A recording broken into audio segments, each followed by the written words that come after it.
Pasta 8. Faixa 1. 8. A importância de dizer não. Em 2009, vendi tudo o que tinha, devolvi o apartamento alugado em que morava e fui para a América Latina. Naquela altura, meu humilde blog de conselhos amorosos vinha recebendo uma quantidade razoável de visitas e eu ganhava um dinheirinho modesto vendendo livros digitais e cursos online. Meu plano era passar alguns anos morando no exterior, tendo contato com novas culturas e aproveitando o baixo custo de vida em países da Ásia e da América Latina para investir e impulsionar o meu negócio. Era o sonho do nômade digital e, sendo um aventureiro de 25 anos, exatamente o que eu queria da vida. Vale observar que, apesar da ideia soar sedutora e ousada, nem todos os valores que me atraíram para este estilo de vida nômade eram saudáveis. Alguns eram admiráveis. Sede de ver o mundo, curiosidade por novos povos e culturas diferentes, espírito aventureiro à moda antiga. Mas também existia um pouco de vergonha sobre tudo aquilo. Na época eu mal notava, mas, se fosse honesto comigo mesmo, sabia que havia um valor errado à espreita. Não enxergava, mas em momentos de tranquilidade, se me permitisse ser completamente sincero, tinha uma sensação. Junto com a arrogância dos 20 e poucos anos, as coisas traumatizantes pra cacete da minha juventude tinham me deixado com vários problemas de comprometimento. Eu passara os últimos anos compensando a inadequação e a ansiedade social da adolescência. Como resultado, me sentia capaz de me aproximar de quem eu quisesse, ser amigo de quem eu quisesse, conquistar qualquer mulher, transar com quem eu bem entendesse. Então, por que me comprometer com uma só pessoa, ou mesmo com um único grupo social, uma única cidade, um só país ou cultura? Se eu podia viver tudo, era o que eu deveria fazer, certo? Armado com esse grandioso senso de conexão com o mundo, fiquei saltitando de país em país, cruzando oceanos, continentes, em um jogo de amarelinha global que durou mais de 5 anos. Visitei 55 nações, fiz dezenas de amigos e me vi nos braços de várias mulheres, todas rapidamente substituíveis, algumas apagadas da memória já no voo para o país seguinte. Era uma vida estranha, repleta de experiências fantásticas que escancararam meus horizontes, cheia de euforias superficiais, perfeitas para adormecer minha dor subjacente. Eu tinha a sensação de estar vivendo um momento que era ao mesmo tempo muito profundo e muito vazio. Ainda tenho, aliás. Algumas das maiores lições que aprendi na vida e alguns dos momentos que mais definiram meu caráter aconteceram durante esse período na estrada. Por outro lado, alguns dos meus maiores desperdícios de tempo e energia também. Moro em Nova York atualmente. Tenho uma casa mobiliada, contas no meu nome e uma esposa. Nada disso é muito glamouroso ou empolgante. E eu gosto que seja assim. Depois de tantos anos intensos, a maior lição que tirei da minha aventura foi que a liberdade absoluta por si só não significa nada. A liberdade nos dá a oportunidade de encontrar um significado maior, mas ela em si não tem necessariamente nada de significativo. No fim das contas, a única maneira de encontrar significado e propósito é rejeitar alternativas, num processo que constitui um estreitamento da liberdade, ao escolher formar vínculos e assumir compromissos com um lugar, uma crença ou, uma pessoa. Essa percepção me ocorreu lentamente durante meus anos de viagem. Como acontece com a maioria dos excessos que cometemos, é preciso se afogar neles para perceber que não nos fazem feliz.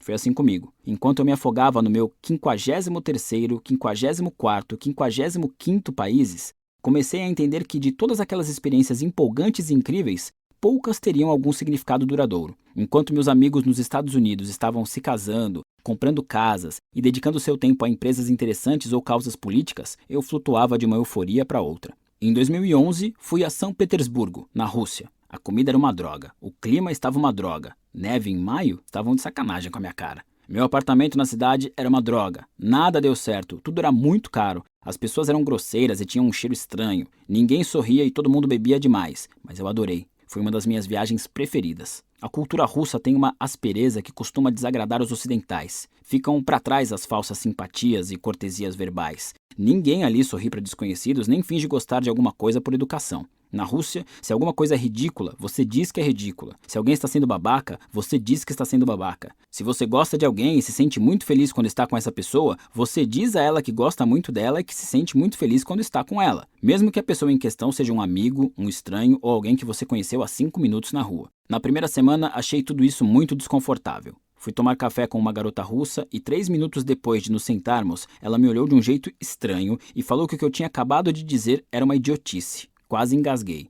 Não havia nenhum traço de agressividade em sua voz. Ela falou como quem conta um fato trivial, o clima naquele dia ou quanto ela calçava. Mas mesmo assim fiquei chocado. Afinal de contas, no Ocidente, esse tipo de franqueza é considerado altamente ofensivo, sobretudo vindo de alguém que você acabou de conhecer. Mas todos agiam assim.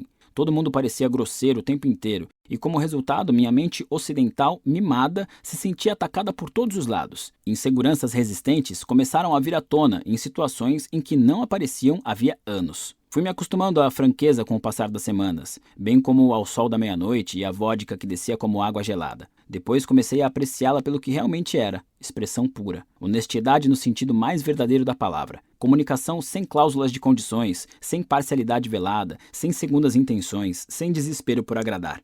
Após anos de viagem, foi ali, no lugar menos americano de todos, que conheci uma liberdade nova. Poder dizer o que eu pensava e sentia sem medo da repercussão. Aceitar a rejeição era uma estranha forma de libertação.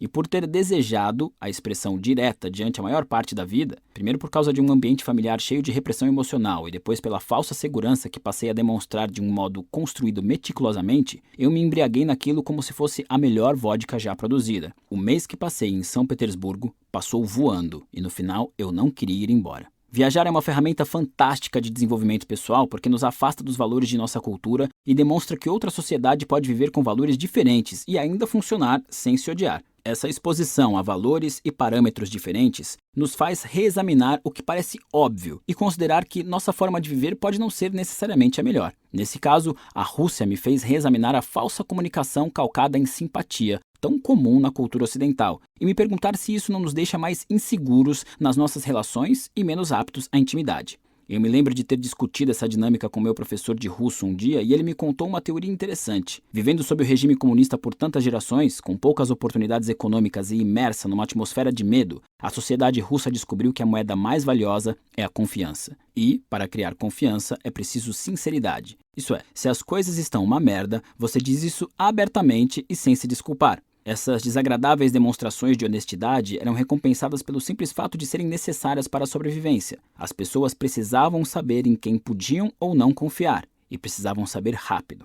Enquanto isso, no Ocidente livre, continuou meu professor de russo, havia uma abundância de oportunidades econômicas. Tantas que se tornou muito mais valioso se comportar da maneira X, mesmo que fosse falsa, do que ser de fato da maneira X. A confiança perdeu o valor. As aparências e o carisma se tornaram formas de expressão mais vantajosas. Conhecer muita gente de forma superficial valia mais a pena do que conhecer pouca gente com intimidade. É por isso que nas culturas ocidentais passamos a seguir a norma de sorrir e dizer coisas educadas, mesmo quando não estamos com vontade, além de contar mentirinhas bobas e fingir concordar mesmo quando discordamos. É por isso que as pessoas aprendem a fingir que são amigas de gente de quem não gostam, a comprar produtos que não desejam. O sistema econômico promove essa farsa. A desvantagem é que no Ocidente você nunca sabe se pode confiar na pessoa com quem está falando, e isso acontece até entre amigos íntimos ou parentes. No Ocidente, a pressão para ser agradável é tão forte que muitas vezes reconfiguramos nossa personalidade inteira para se adequar melhor ao interlocutor. Faixa 2. Rejeição faz bem. Como extensão da nossa cultura positivista consumista, muitas pessoas foram doutrinadas na crença de que devem tentar concordar e aceitar o máximo possível. Este é um dos pilares de muitos dos livros que pregam o pensamento positivo. Abra-se para as oportunidades, aceite, diga sim a tudo e todos, e por aí vai. Mas alguma coisa a gente tem que rejeitar. Do contrário, não somos nada. Se uma coisa não for melhor ou mais desejável do que outra, somos vazios e nossa vida não tem sentido. Deixamos de ter valores e, portanto, vivemos sem propósito. Evitar rejeitar e ser rejeitado é uma ideia vendida como uma maneira de se sentir melhor. Evitar a rejeição proporciona um prazer breve, mas nos deixa desorientados por um bom tempo. Para realmente apreciar algo, é preciso se limitar a um nível de alegria e significado que só pode ser alcançado depois de décadas investindo em um único relacionamento, uma única habilidade, uma única carreira. É impossível alcançar tais coisas sem rejeitar as alternativas. O ato de escolher um valor implica rejeitar outros. Se eu escolho tornar meu casamento a coisa mais importante da minha vida, estou também escolhendo não considerar importante orgias regadas a cocaína. Se escolho me julgar com base na minha capacidade de ter amizades honestas e tolerantes, ao mesmo tempo estou rejeitando falar mal dos meus amigos pelas costas. São decisões saudáveis, mas mesmo estas trazem embutida alguma rejeição. A questão é a seguinte: todo mundo precisa se importar com alguma coisa para valorizar alguma coisa. E para valorizar alguma coisa, precisamos rejeitar seu oposto. Para valorizar X, precisamos rejeitar o não X. Essa rejeição é uma parte inerente e necessária da manutenção dos nossos valores e, portanto, da nossa identidade. Somos definidos pelo que escolhemos rejeitar, e se não rejeitamos nada, talvez por medo de nos rejeitarem, não temos identidade. O desejo de evitar a rejeição a todo custo, de evitar o confronto e o conflito, o desejo de tentar aceitar tudo igualmente e de tornar tudo coerente e harmônico, é uma forma profunda e sutil de arrogância. Pessoas que pensam assim acham que merecem se sentir bem o tempo todo, aceitando tudo porque rejeitar algo pode causar desconforto a elas mesmas ou a outra pessoa. E como elas se recusam a rejeitar qualquer coisa, levam uma vida sem valores, egoísta e voltada para o prazer. Tudo que importa a esses indivíduos é sustentar essa euforia mais um pouco, evitar os fracassos inevitáveis da vida, fingir que não existe sofrimento. Saber dizer não é crucial. Ninguém quer ficar preso num relacionamento infeliz. Ninguém quer ficar preso num emprego ruim, fazendo um trabalho em que não acredita. Ninguém quer se sentir impedido de ser sincero. Mas a gente escolhe essas coisas, o tempo todo. A honestidade é um desejo natural da humanidade, mas um de seus efeitos colaterais é nos obrigar a ouvir e dizer não. Desse modo, a rejeição aprimora nossos relacionamentos e torna a vida emocional mais saudável.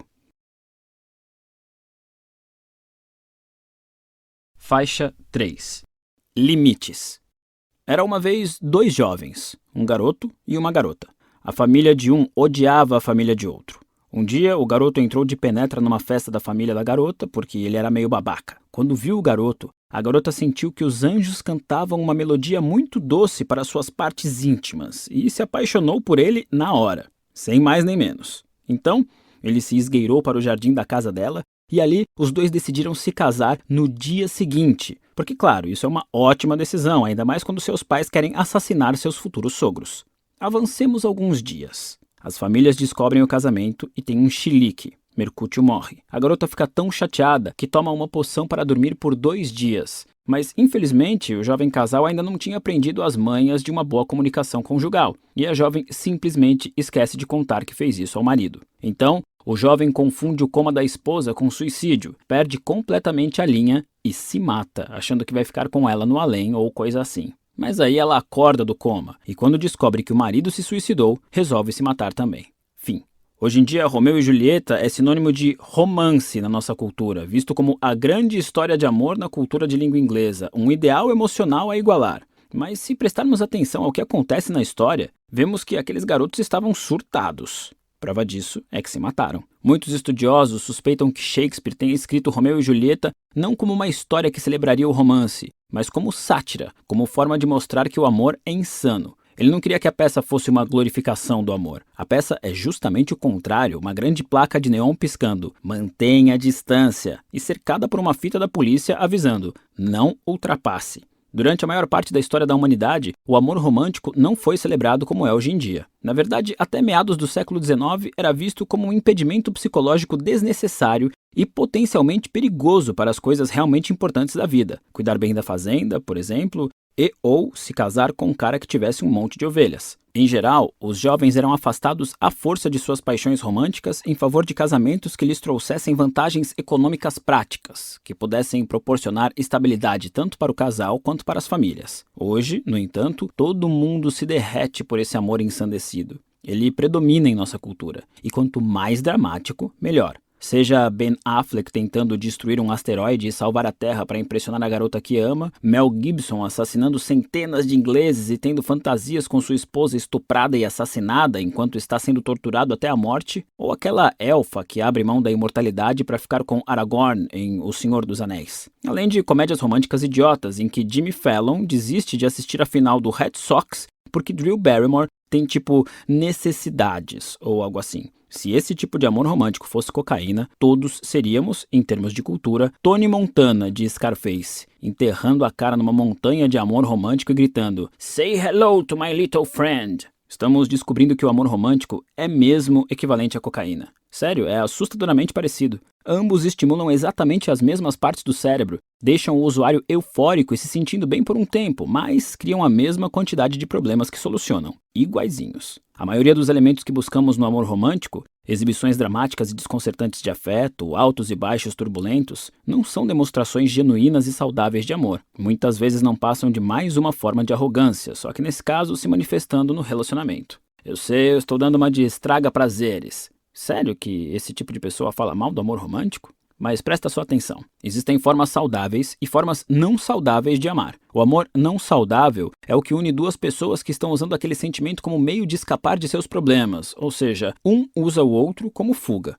O amor saudável é o que une duas pessoas capazes de reconhecer e enfrentar seus problemas com o apoio um do outro. Duas coisas diferenciam uma relação saudável de uma não saudável. 1. Se ambos sabem aceitar responsabilidades. E 2. Se estão dispostos a rejeitar um ao outro e ser rejeitados um pelo outro. Em qualquer relação insalubre ou tóxica, em ambos os lados haverá um senso de responsabilidade fraco e uma incapacidade de rejeitar e ser rejeitado. Em uma relação saudável, haverá limites claros entre as duas pessoas e seus valores, além de uma abertura para rejeitar e ser rejeitado quando necessário. Por limites, entenda-se a distinção da responsabilidade pelos problemas individuais. Pessoas em um relacionamento saudável, com limites fortes, assumirão a responsabilidade por seus próprios valores e problemas, e não pelos do parceiro. Pessoas em uma relação tóxica, com limites fracos ou inexistentes, sempre evitarão a responsabilidade por seus problemas e ou assumirão a responsabilidade pelos do parceiro. Como identificar limites fracos? Eis alguns exemplos. Você não pode sair com seus amigos sem mim. Você sabe que eu fico com ciúme. Fique em casa comigo. Meus colegas de trabalho são uns idiotas. Sempre me fazem chegar atrasado para reuniões porque preciso ficar explicando como devem fazer o próprio trabalho. Não acredito que você me fez de idiota para minha irmã. Nunca mais discorde de mim na frente dela. Eu adoraria aceitar esse emprego em Milwaukee, mas minha mãe nunca me perdoaria se eu fosse morar tão longe. A gente pode namorar, mas será que você pode não comentar nada com a minha amiga? É que a Cindy fica muito insegura quando eu estou namorando e ela não. Nesses cenários, a pessoa está assumindo a responsabilidade por problemas e emoções que não são dela, ou exigindo que alguém assuma responsabilidades por seus problemas e emoções. Em geral, pessoas arrogantes caem em uma dessas duas armadilhas nos relacionamentos. Ou esperam que outros assumam a responsabilidade pelos seus problemas. Eu queria passar um fim de semana relaxante em casa, você deveria saber e cancelar seus planos. Ou assumem responsabilidade demais pelos problemas dos outros. Ela foi demitida de novo, mas deve ter sido culpa minha porque não dei o apoio que ela precisava. Vou ajudá-la a atualizar o currículo amanhã. Pessoas arrogantes adotam essas estratégias nos relacionamentos, assim como em relação a tudo mais, a fim de evitar a responsabilidade pelos próprios problemas. Como resultado, têm relacionamentos frágeis e superficiais, porque evitam a dor em vez de promover uma verdadeira apreciação e adoração do parceiro. A propósito, isso não vale só para relacionamentos românticos, serve também para relacionamentos familiares e amizades. Uma mãe dominadora, por exemplo, assume a responsabilidade por todos os problemas que surgem na vida dos filhos. A arrogância dela incentiva a arrogância nos filhos, que crescem acreditando que outras pessoas devem se responsabilizar pelos problemas deles. É por isso que os problemas de relacionamento de um casal são assustadoramente semelhantes aos problemas de relacionamento dos pais de cada parceiro. Quando a responsabilidade por suas emoções e ações está indefinida, quando não está claro quem é responsável pelo quê, quem é culpado de quê, por que você está fazendo o que está fazendo, você nunca desenvolve valores fortes para si mesmo. Seu único valor se torna fazer o parceiro feliz. O seu único valor se torna esperar que o parceiro o faça feliz. Isso é autodestrutivo, é claro. E os relacionamentos com essa característica costumam despencar como Hindenburg, com todo o drama a que se tem direito, fogos de artifício e tudo. Ninguém pode resolver os seus problemas para você. E nem deviam tentar, porque isso não vai fazê-lo feliz. Da mesma forma, você não pode resolver problemas alheios, porque isso não vai ajudar a fazê-los felizes. Um relacionamento não saudável é quando duas pessoas tentam resolver os problemas um do outro para se sentir bem consigo mesmas. Um relacionamento saudável é aquele em que cada um resolve seus problemas para se sentir bem com o outro. Definir limites adequados não significa que você não pode ajudar ou apoiar seu parceiro ou receber ajuda e apoio. Os dois devem se apoiar mutuamente, mas que seja por escolha própria, não por se sentirem obrigados a isso ou no direito de exigir. Pessoas arrogantes que culpam os outros pelos sentimentos ruins e pelo que fazem de errado, agem assim por acreditar que o papel da vítima vai em algum momento atrair alguém para salvá-las, e assim elas receberão o amor que sempre desejaram. Pessoas arrogantes que assumem a culpa pelo que o outro sente de ruim e o que o outro faz de errado, agem assim por acreditar que, ao consertar e salvar o parceiro, receberão o amor e o reconhecimento que sempre desejaram. Esses são o yin e o yang de qualquer relação tóxica, a vítima e o salvador, o que causa incêndios porque se sente importante fazendo isso e o que apaga os incêndios porque se sente importante fazendo isso. Esses dois tipos de pessoas são atraídos fortemente um para o outro e geralmente acabam juntos. Suas patologias combinam à perfeição. Em geral, esses indivíduos têm pais que também apresentam uma dessas características. Desse modo, seu modelo de relacionamento feliz é baseado em arrogância e limites fracos. Infelizmente, nenhum dos dois consegue satisfazer as necessidades reais do outro. Na verdade, o padrão exagerado de culpa e aceitação da culpa que os dois adotam perpetua a arrogância e os valores rasos, o que, por sua vez, os impede de ter suas necessidades satisfeitas. A vítima cria cada vez mais problemas para serem resolvidos, não porque surjam novos problemas reais, mas porque assim ela ganha atenção e afeto. E o salvador só resolve e resolve sem parar. Não porque realmente se importe com os problemas, mas porque acredita que fazendo isso vai ganhar atenção e afeto. Ambos os comportamentos têm motivações egoístas e condicionais e, portanto, são autossabotagem. Nesses cenários, pouco se vivencia o amor genuíno. Se a vítima amasse mesmo, o salvador diria: olha, este problema é meu e você não precisa resolvê-lo para mim. Só preciso que você me apoie enquanto estou resolvendo. Essa seria uma verdadeira demonstração de amor. Assumir a responsabilidade pelos próprios problemas e não jogar a responsabilidade para o parceiro. Se o salvador realmente quisesse salvar a sua vítima, diria: olha, você está culpando os outros pelos seus problemas, você é quem deve resolvê-los. E embora pareça estranho, essa seria uma verdadeira declaração de amor. Seria ajudar alguém a se resolver.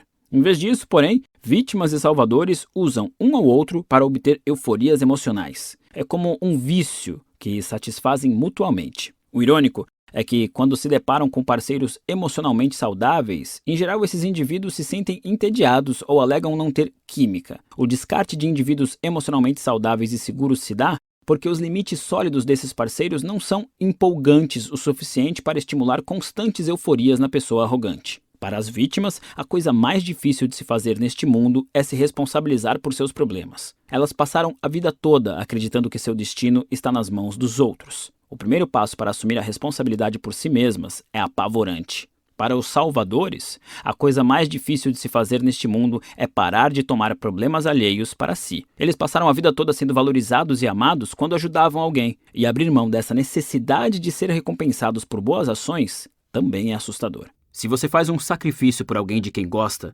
isso deve ser feito por vontade própria, não por obrigação ou por temer as consequências de não fazê-lo. Se seu parceiro faz um sacrifício em seu nome, que seja um gesto altruísta e não porque você manipulou o sacrifício por meio de raiva ou culpa. Atos de amor só são válidos se livres de condições ou expectativas. Pode ser difícil reconhecer a diferença entre fazer algo por obrigação ou voluntariamente. Então, eis um teste para o salvador. Pergunte a si mesmo: se eu me recusasse a fazer esse gesto, o que mudaria no nosso relacionamento?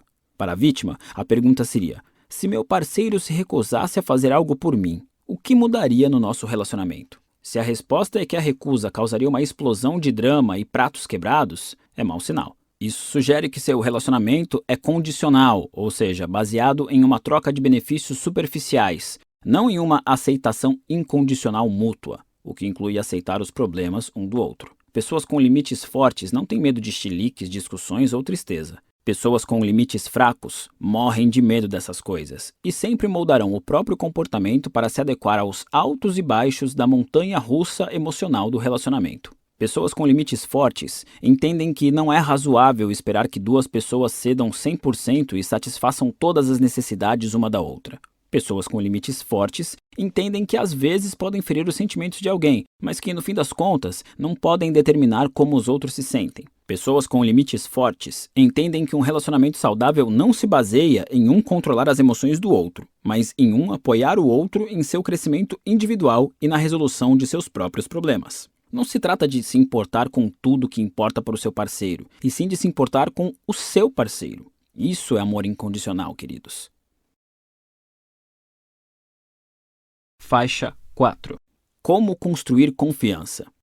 Minha esposa é daquelas que ficam uma eternidade na frente do espelho. Ela adora ficar linda e eu também adoro que ela fique linda, é claro. Antes de sairmos à noite, ela emerge do banheiro depois de uma sessão de 1 hora de maquiagem, cabelo, roupas e tudo mais que as mulheres fazem lá dentro e me pergunta se está bonita. Em geral, está deslumbrante. De vez em quando, não. Talvez tenha tentado fazer algo novo no cabelo ou decidido usar uma bota que algum designer de moda escandaloso de Milão achou vanguardista. Seja qual for o motivo, algumas coisas não funcionam. Quando digo isso, ela fica irritada, volta para o closet ou para o banheiro para refazer tudo e nos atrasar mais meia hora, soltando um monte de palavrões e às vezes até direciona alguns para mim. O estereótipo masculino nessas situações é mentir para deixar a namorada, a esposa feliz, mas eu não faço isso. Por quê? Porque no meu relacionamento, honestidade é mais importante do que me sentir bem o tempo inteiro. A última pessoa com quem eu deveria ter que censurar minhas opiniões é a mulher que eu amo. Por sorte, sou casado com uma pessoa que concorda com isso e está disposta a ouvir o que penso sem censura. Ela também chama atenção para as minhas babaquices, é claro, um dos traços mais importantes que ela me oferece como parceira.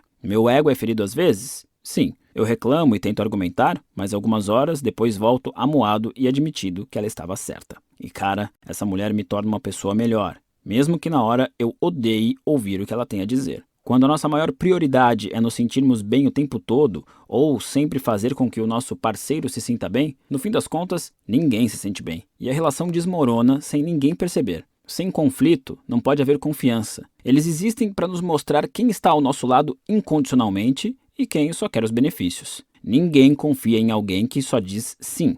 Se o panda da desilusão estivesse aqui, ele diria que a dor nos nossos relacionamentos é necessária para consolidar a confiança e produzir uma intimidade maior. Para que um relacionamento seja saudável, ambas as partes devem estar dispostas e ser capazes de dizer e ouvir não. Sem essa negação, sem essa ocasional rejeição, os limites se quebram e os problemas e valores de um dominam os do outro. Portanto, o conflito não só é normal, como absolutamente necessário para a manutenção de uma relação saudável. Se duas pessoas próximas não conseguem demonstrar suas diferenças de forma aberta e franca, a relação é baseada em manipulação e distorção, e logo se tornará tóxica. A confiança é o ingrediente mais importante em um relacionamento, pela simples razão de que sem ela, o relacionamento não significa nada. Uma pessoa pode dizer que ama você, que quer ficar com você, que largaria tudo por você, mas se você não confia nela, não se beneficia dessas declarações. Você não se sente verdadeiramente amado até confiar que esse amor não virá com alguma condição especial nem bagagem agregada.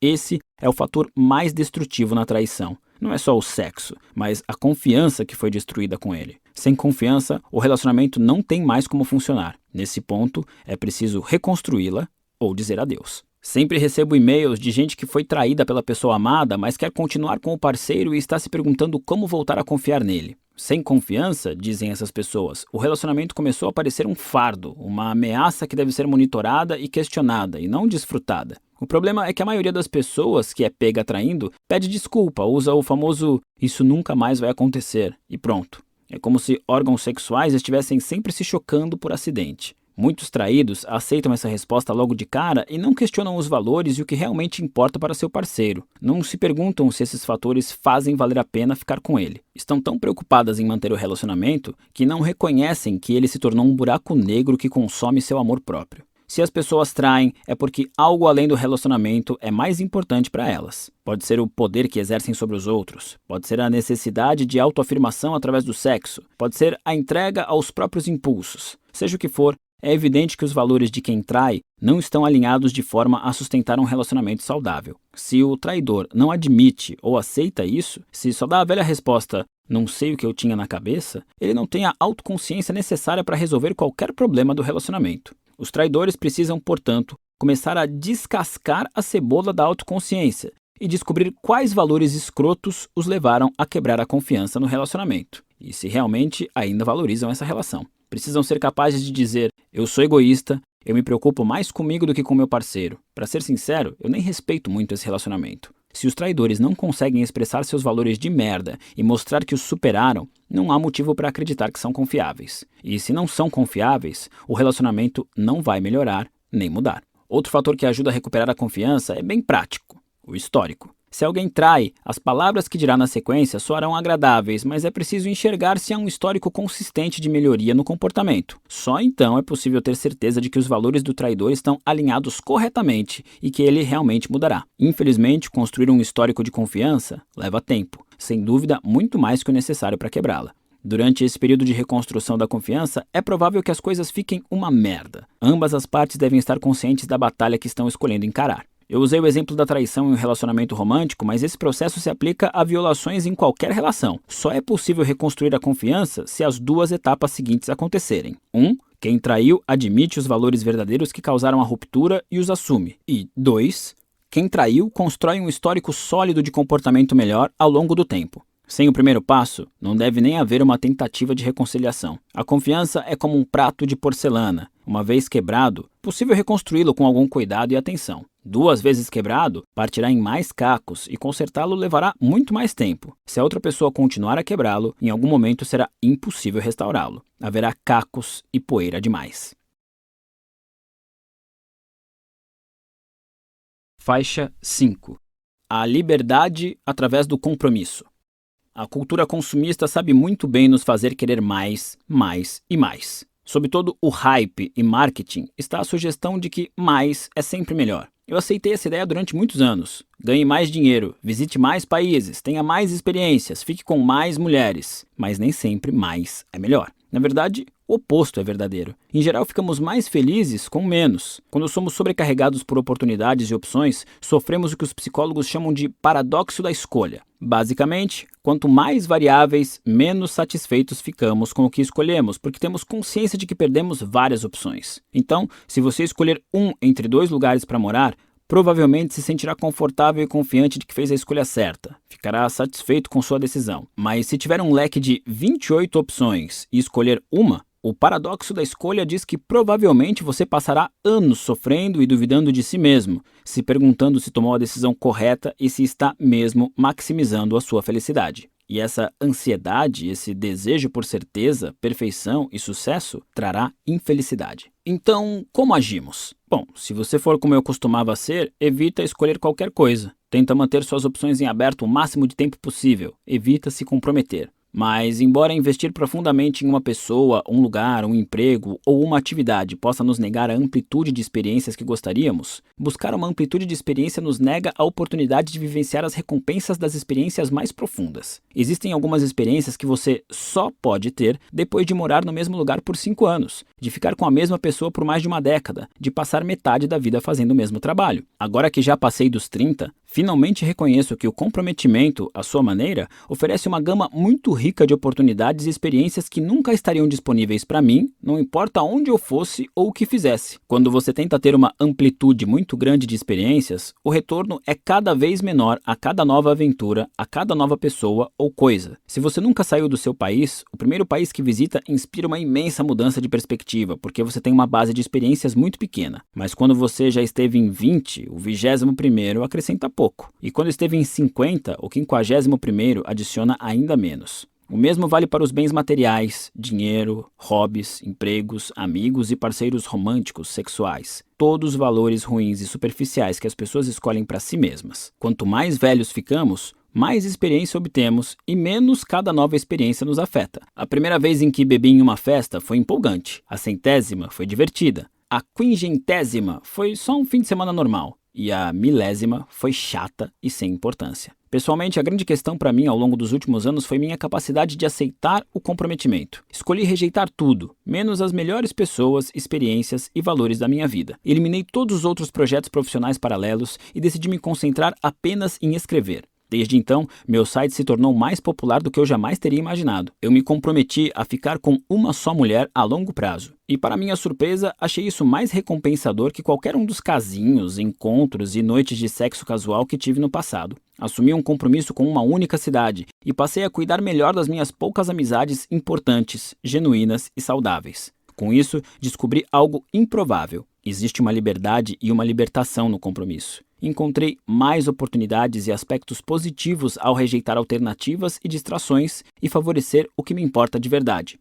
O compromisso liberta porque deixamos de lado as distrações com o que é insignificante e frívolo. Liberta porque foca nossa atenção nos direcionando ao que é mais eficiente em nos tornar saudáveis e felizes. O compromisso torna a tomada de decisões mais fácil e elimina o medo de sair perdendo. Sabendo que o que você já tem é bom o suficiente, por que se estressar buscando mais, mais e mais? O comprometimento permite que nos concentremos em objetivos importantes e obtenhamos mais sucesso do que seria possível sem ele. A rejeição das alternativas nos liberta. Abrimos mão da constante busca da amplitude sem profundidade e do que não se alinha aos nossos valores mais importantes e às medidas que escolhemos. Sim, É provável que a amplitude de experiência seja necessária e desejável quando somos jovens. Afinal, precisamos explorar o mundo e descobrir no que vale a pena investir. Mas a profundidade é onde o verdadeiro tesouro está. Para trazê-lo à tona, é preciso cavar fundo e assumir um compromisso com o que quer que seja. Isso vale para relacionamentos, carreira e para a construção de um bom estilo de vida. Vale para tudo.